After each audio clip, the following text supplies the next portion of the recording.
Voilà, il est temps maintenant de sortir les passes et les render layers pour le compositing.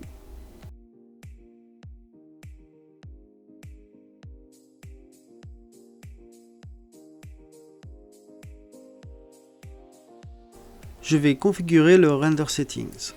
Donc la première chose que je vais configurer, ça va être le nom. Au lieu de mettre un nom directement, je vais plutôt mettre un tag avec le bouton droit directement dans le champ. Je peux sélectionner scène qui correspond au nom de la scène. Dans un dossier, il y aura aussi le render layer, ce sera aussi un dossier. Et puis je vais finir par encore render layer qui sera le nom des images qui auront donc le nom des render layers. Ensuite, je vais configurer le format. Le format, j'utilise le XR, qui est maintenant le format le plus répandu dans les productions et qui permet de conserver tous les AOV à l'intérieur de la même image. Je vais cliquer sur Half Precision, car pour l'instant je n'ai pas besoin d'une image en 32 bits, mais en 16 bits.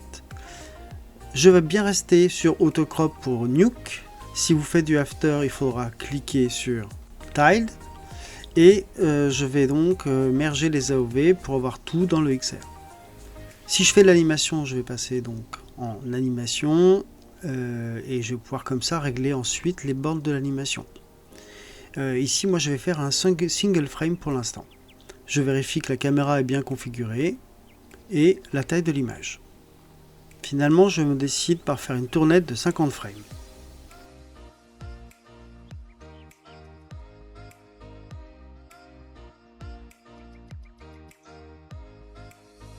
Pour mon animation, je fais simplement une rotation à 360 entre la frame 1 et la frame 50. Je me positionne à la frame 1, je fais un set key sur le rotate Y, je me positionne sur la frame 50 et je fais 360 dans le rotate Y et je fais bien sûr une autre clé. Je vérifie que ma courbe d'animation est linéaire.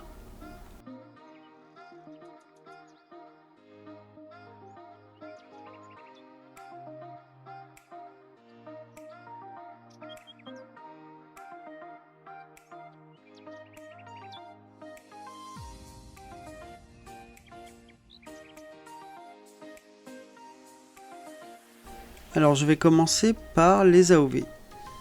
Donc pour les AOV, pour Hellboy, il a besoin de son diffuse, mais en fait c'est le SSS pour lui, puisque on a mis du SSS. Il a besoin du spec et de la transmission pour les yeux. On va avoir certainement besoin des cryptomates pour faire des masques sous Nuke. Et quelques passes comme la Z qui est toujours utile dans le compositing.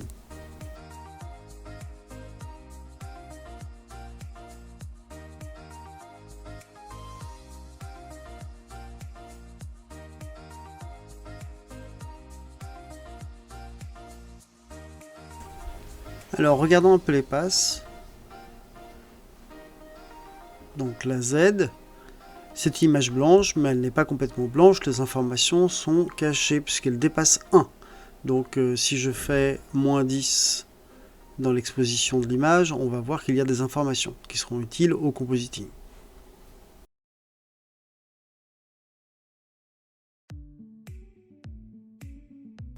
Les cryptomates qui me permettront de faire des masques dans Nuke avec le plugin Cryptomat qui est aussi disponible dans Nuke. Ensuite, nous avons la diffuse, mais la diffuse ne sera valable que pour le fond.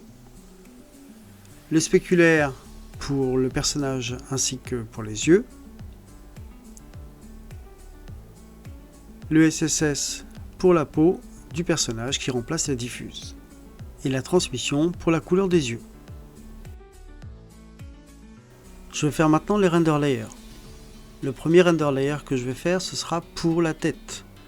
Donc, dans l'idée, il faut que j'ai que la tête qui soit visible, que le fond soit caché, et je vais aussi séparer les cheveux.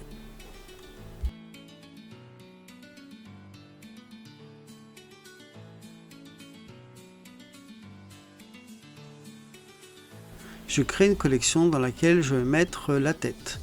Je ne suis pas obligé de mettre directement les objets, je peux mettre aussi des groupes. Donc je refais les groupes dans mon outliner pour que ça corresponde.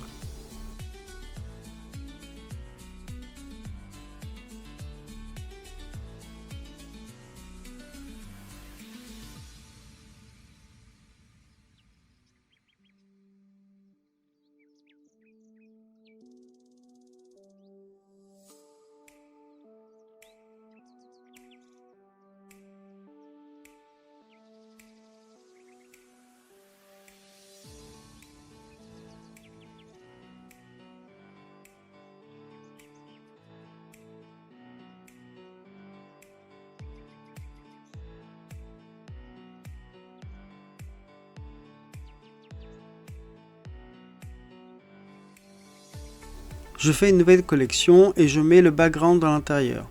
Parce que l'idée, c'est que le background soit dans la scène, mais qu'il soit en primary visibility pour que je puisse récupérer les rebonds de lumière.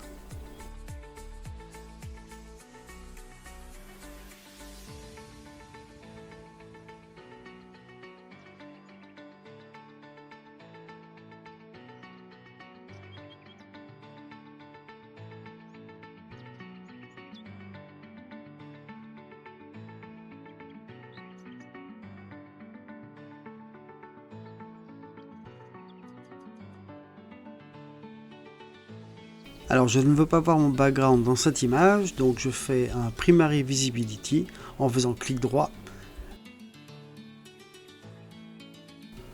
Pour le R, je décide finalement de le supprimer et de faire un layer à part. J'enlève la visibilité du dome light dans l'image. J'enlève tous les AOV par défaut, comme ça ils sont enlevés par défaut sur le master layer, car je veux décider à quel layer je veux les assigner.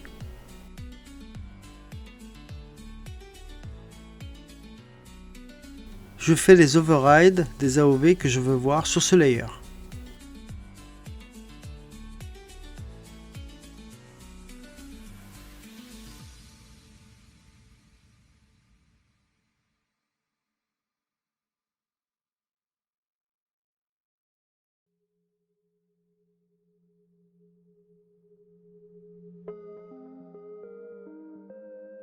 Je crée un nouveau layer, cette fois-ci ce sera pour le R.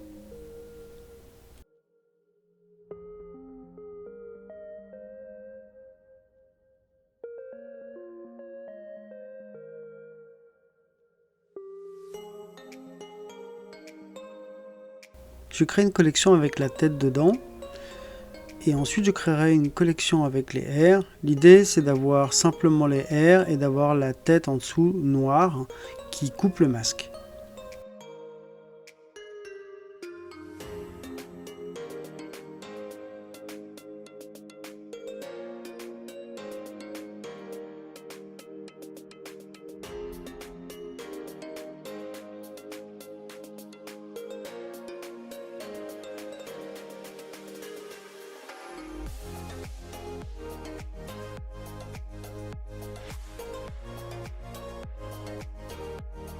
Donc pour rendre la tête noire et couper le masque, il y a une technique qui consiste à aller dans le shader et aller cocher le Enable Matte du shader.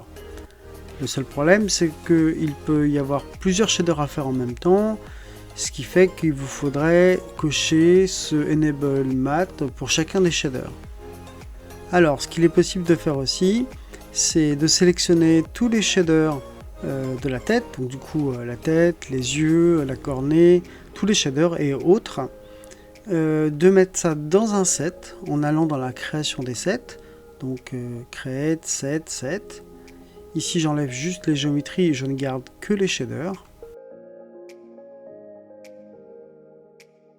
Maintenant que j'ai que les shaders dans le set, je peux overrider le paramètre Enable Matte et l'utiliser dans mes render layers pour dire que sur ce render layer, je veux qu'il soit Enable Matte à oui et sur les autres, non.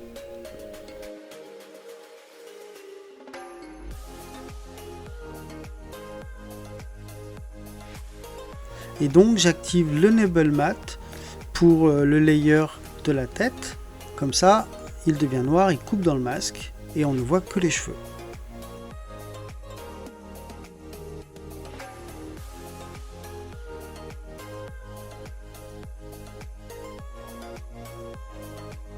Je fais mon layer de background.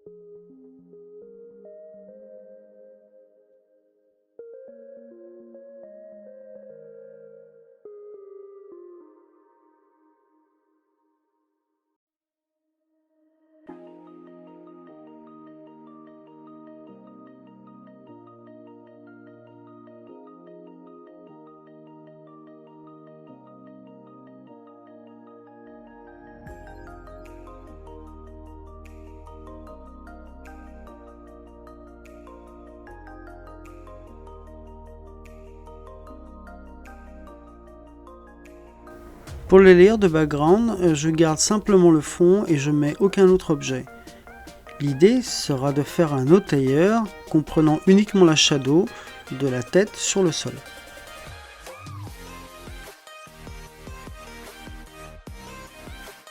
Dans ce dernier layer, je mets donc la tête, le sol, et je ferai un override material sur le sol pour mettre un AI Shadow Matte, qui est un shader qui me permettra de récupérer toutes les shadows.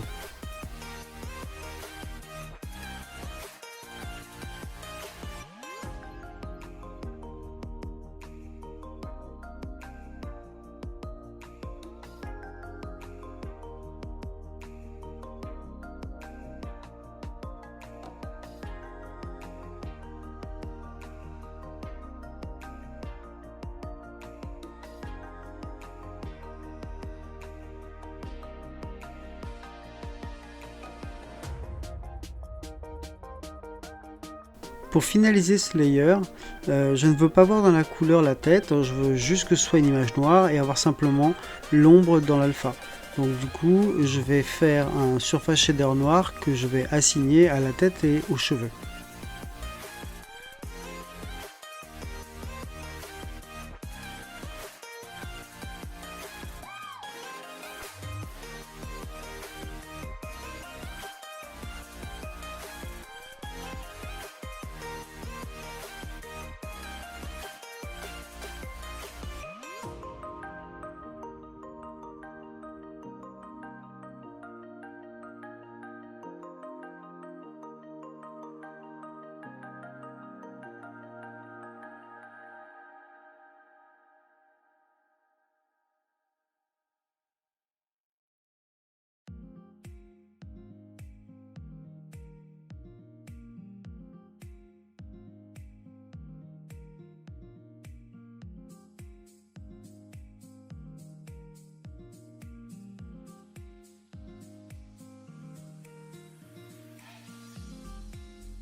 À présent, je vérifie toutes mes passes.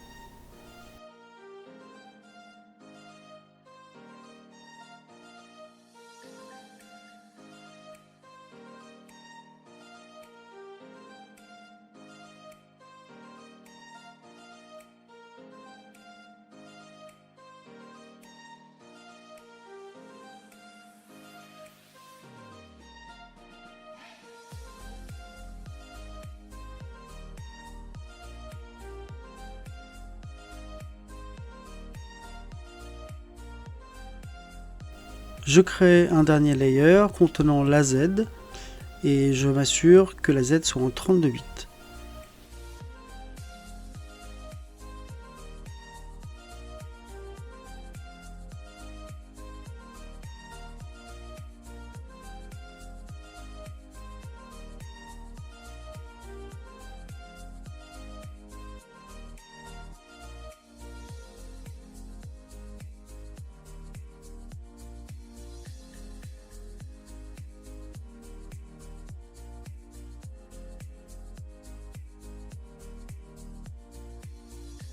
Je fais exactement pareil, j'utilise un surface shader noir pour rendre mon image totalement noire et je vais mettre ensuite l'AOV Z dans ce layer.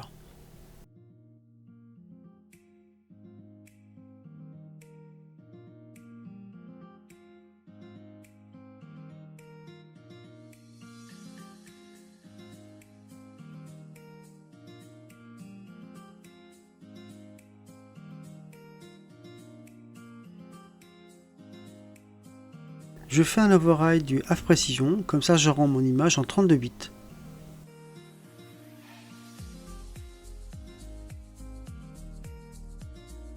Il ne reste plus qu'à lancer le batch render dans le menu render, batch render.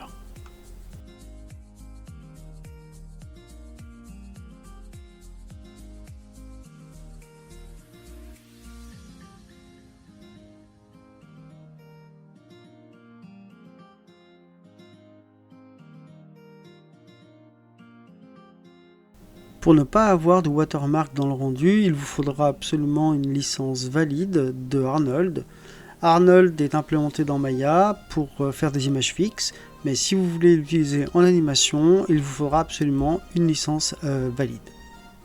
Ainsi se finit ce tutoriel, j'espère qu'il vous aura été très utile et je vous dis à très bientôt pour de nouvelles vidéos.